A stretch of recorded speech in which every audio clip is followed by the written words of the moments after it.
Hola, ¿qué tal? Un abrazo para todos ustedes. Bienvenidos a Tácticas, el programa de AS Colombia, donde no hablamos de fútbol, hablamos del juego. Con nuestro invitado, profesor invitado, don Juan Carlos Osorio. Profe, un abrazo, bienvenido a Tácticas y pronta y buena recuperación.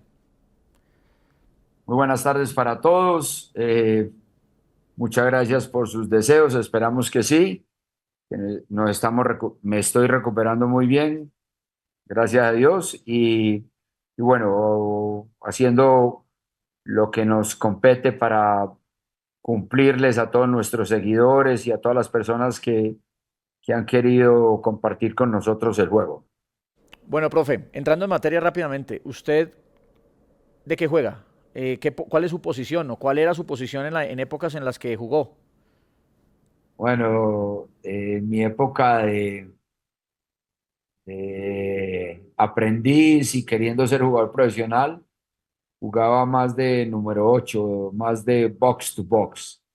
Atléticamente era muy bueno porque, bueno, cardiovascularmente era muy bueno. Llegaba a todas, pero atléticamente muy regular porque en esa época no había mucho énfasis en la parte atlética. Entonces, corríamos mucho, poco fortalecimiento y la técnica la trabajábamos en la casa contra la pared del patio o afuera jugando con los amigos, pero jugaba básicamente box to box, número 8. Se lo pregunto, profe, porque nosotros sacamos aquí tres tipos de volantes, ¿cierto? O de mediocentros. El mediocentro de inicio y progresión, un mediocentro posicional y un mediocentro box to box, que en esa época claramente no se decía box to box. Empecemos por ahí, profe. O si quiere, por lo general, ¿por qué de la importancia del mediocentro? ¿Por qué la importancia del 5, como lo llaman en Argentina, o lo llamaron en Argentina, del volante central, bueno, como se le quiera decir? Bueno, hay una frase muy famosa de Guardiola que dice, dime qué tipo de mediocentro tienes y yo te diré a qué tratas de jugar. Entonces, obviamente que estamos hablando de aquel gran Barcelona, el Dream Team de Johan Cruyff, año 94, y donde el mediocentro era Mr. Pep Guardiola, y ellos en una estructura 3-rombo-3, los dos interiores eran más de jugadores para sostener, para mantener la posesión de la pelota. Amador, Nadal, mm, el propio Laudrup en algunos momentos.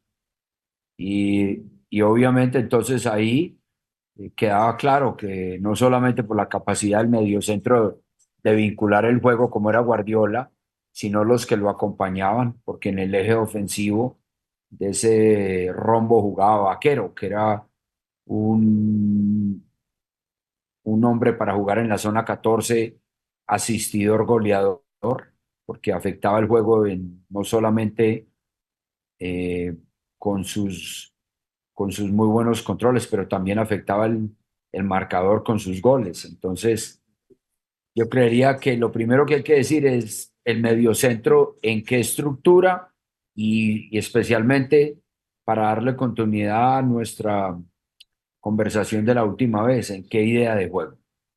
Profe, se habla mucho, cosa que yo no creo, que desapareció el volante 10. Yo creo más en una transformación de este jugador que en un tiempo se vio como un futbolista solamente importante en el momento de la posesión y un jugador que solamente intervenía cuando en el último cuarto de cancha había que hacerlo. Eh, pero yo sí creo, profe, que si no desapareció esta en vía de el volante de primera línea que quita y entrega un metro. Siento que ustedes, los entrenadores, ese volante ya no lo ven tan funcional, tan importante, profe.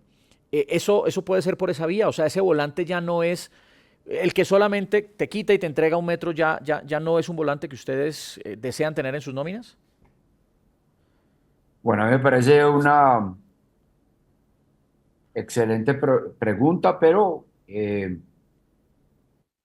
interpretando los dos, los dos, mm, los dos temas de la pregunta. El primero, si en realidad el número 10 ha desaparecido. Esta mañana precisamente estaba viendo un diálogo, una presentación muy linda entre Zidane y Messi.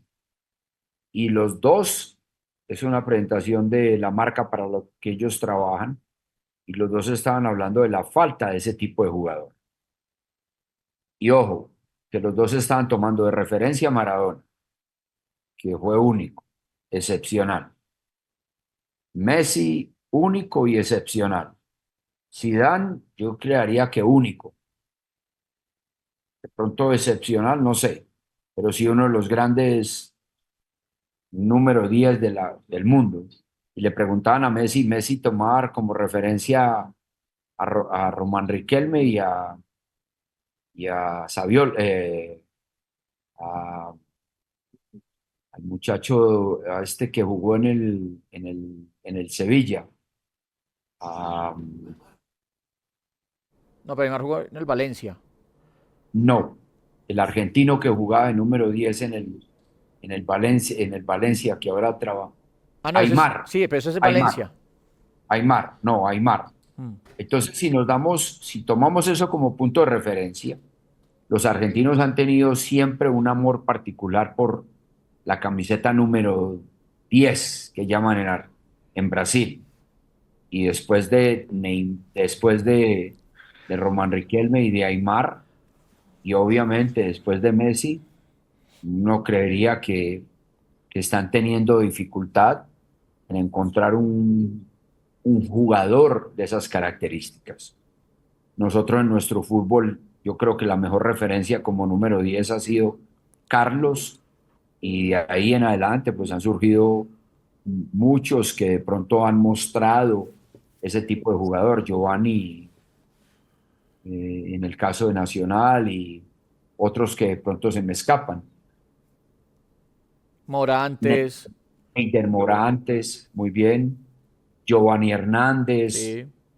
sí, Pero, sí. profe, pero ahora yo le Aquí escucho. como mis colaboradores. Entonces, porque eso tiene una gran relación, que si uno tiene un número 10 con esas capacidades, pero de los que yo le he nombrado, la gran mayoría son generadores de juego, pero no eh, 10.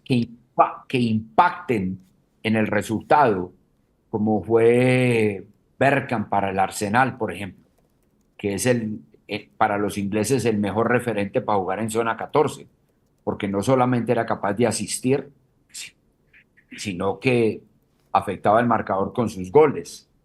Ahora, si uno tiene un jugador ahí, yo le diría, no tiene que descender nunca a la altura del número 5 o del volante central. Déjelo que él sea el que distribuya el juego y lo encuentren a usted en la zona 14. Ahora, si uno juega con un interior, con un mediocentro y dos interiores, uno de esos interiores en algún momento tiene que ser el que habite la zona 14 y el que juegue detrás del 9. Ahora, si uno tiene un número 10, tiene que tomar una decisión Pero, crucial. pero, profe, Y yo juego en estructura, por ejemplo, 4-4-3-3, y juego con dos mediocentros y un media punta, que va a ser usted, porque usted es el número 10. Y juegue libre y juegue entre líneas, en cuadrados zonales o en cuadrados mágicos del rival. Y usted, a través de recoger, recibir, girar, puede encarar, puede pasar, puede hacer lo que sea. Entonces, el número 5, y esa es lo que yo quiero establecer,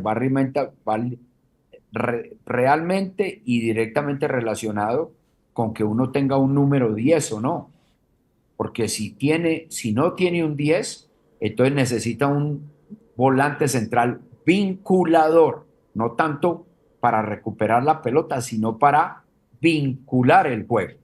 Y ahí es donde entonces están Xavi Alonso en la época del Liverpool, Steven Gerrard en la época del Liverpool. Traigámoslo a Colombia, el Choronta Restrepo en la época del Medellín, eh, Alexander Mejía para Nacional. Yo creería que Cuellar para el Cali en algún momento, aunque era mucho más 8. Entonces yo Macalister creo que Silva en algún momento pongamos fue. McAllister Silva en algún momento lo fue, un jugador más retrasado, ya juega más hacia adelante, pero fue un volante también así, profe. Correcto. Entonces, como conclusión y para todos los que nos acompañan en el programa, una cosa es definir el posicionamiento de un volante central, que por posicionamiento juega ahí, pero a mí me parece que lo más importante es ver las características propias de ese volante y dependiendo de esas características propias de ese volante, el equipo jugará o a mantener o a sostener la pelota o jugará más a transiciones de defensa-ataque y esperará que ese volante sea más corrector, como ustedes lo pusieron en la tercera diapositiva. Profe, nos queda muy poco tiempo, pero entonces, ¿hay tres tipos, cuatro tipos, dos tipos, cinco tipos de volantes de mediocentros o no? O eso es simplemente un imaginario para nosotros, de alguna manera, catalogar al jugador que está en esa zona? No, a mí me parece, que si lo fuéramos a catalogar por funciones, yo diría que hay un mediocentro posicionado o posicional, que es aquel Sí. mediocentro que mantiene la, el triángulo defensivo en referencia a los dos volantes, a los dos defensores centrales y él como cabeza de área, como dirían los brasileros, el caso típico de Dunga en el Mundial para ellos creo del 86 me parece a mí, o 94, 94. 94 exactamente, sí. Aquí tengo la gran colaboración de Jomo, uno de nuestros asistentes. Entonces, ahí, por ejemplo, era más posicionado porque delante de él jugaban, como ustedes bien lo definen, dos interiores. Entonces, ese sería un volante. El segundo, un volante más vinculador, aquel que le da inicio y progresión al juego, aquel que juega por detrás de la línea de la presión. Entonces no es el volante que desciende y se ubica entre los dos defensores centrales, no, es el volante que juega por detrás de la presión del rival, ya sea con uno o con dos. Eso se llama perseguir sombra, para que al momento de los dos centrales tener la pelota puedan ponerlo a él en una posición con un pase de progresión, en un pase en diagonal. Y el tercero, yo diría que es aquel volante que aparte de estar posicionado, de dar inicio y progresión, es capaz de llegar al área contraria. No sé y no creo definirlo como box to box, pero sí, porque no hay muchos de esos en el mundo, pero sí hay volantes centrales que tienen esa gran capacidad. Y el caso concreto de Rodrigo, ya vimos que no solamente en Champions League, sino en el último juego contra donde se definía la Premier, anotó contra West Ham, anotó llegando a la zona 14. Entonces yo diría que esos son los tres tipos de mediocentro que hay. Ok, profe, y para cerrar, a Juan Carlos Osorio, ¿qué mediocentro le gusta para su modelo de juego, para su idea? ¿Cuál es el mediocentro ideal? A mí me parece, para nosotros, un mediocentro vinculador, un mediocentro que normalmente juegue en esos 20 metros del círculo central que coinciden al momento de defender con las cinco, con el área chica y al momento de atacar con el área chica rival. Claro, obviamente con remates de fuera del área, pero que juega básicamente en en esos 20 metros y que vincula el juego con los próximos, que debería ser los cercanos, los interiores, que debería ser con los intermedios, con uno de los dos interiores reconvertido en media punta en la zona 14. Hablo cuando se progresa a la campo contrario y que desde su propio medio, desde su propio hábitat, que es el centro del campo, es capaz de vincular el juego con los alejados o con los colgados, como es el caso de los extremos. Profe, no lo molestamos más, le permitimos seguir trabajando en su nuevo proyecto, le deseamos, insisto, buena recuperación y que su proyecto deportivo salga adelante. Un abrazo, profe, y muchas gracias. Bueno, muchas gracias a ustedes por la invitación y ojalá haya sido provechosa para todos. Seguro, Éxitos. seguro que sí. Un abrazo al profe Juan Carlos Osorio y a ustedes muchísimas gracias por estar aquí en Tácticas, el programa de AS Colombia, donde no hablamos de fútbol, hablamos del juego.